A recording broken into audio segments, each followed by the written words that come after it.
Hello good day viewers. In this tutorial we are going to see the sixth question. Determine the VO1, the VO2 in the figure.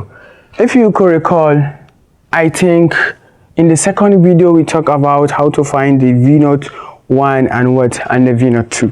So if we are to find the V01, we are going to start from here. We are going to stop from this VO1 because we are looking for it.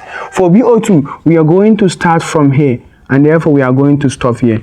But you have to take note that the question does not say to find the current. So therefore, no longer finding current, we are just going to determine VO1 and VO2. You have to take note of that. So therefore, you have no business with with current.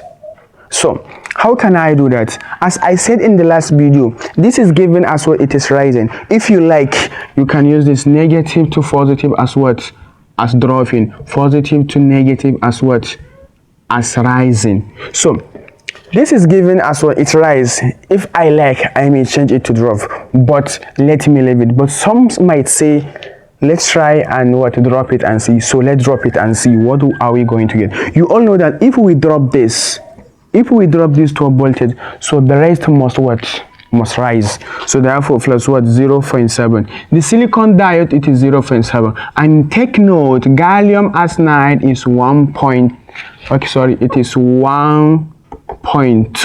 gallium arsenide.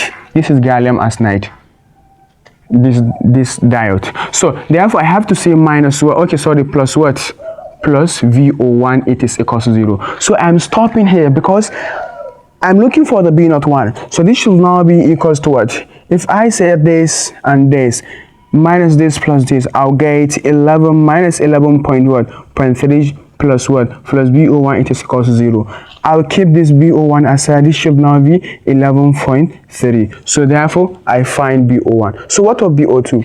I'm going to start here. So therefore the VO2 minus minus gallium arsenide, which is 1.2, should now be equals to 0. So the VO2 should now be equals to, when this cross the equal sign, it will now be 1.2 volt. I have to put volt.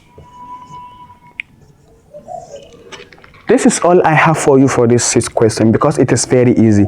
You have to take note that there is no more current because the question doesn't ask for currents. So therefore you don't have to insert current or do something else. If you are to find the current, you are going to use from here off to here if you are going to find current, but no need of finding current. So this is all I have for you. Don't forget to subscribe. Let's mix in the seventh problem. Thank you for watching.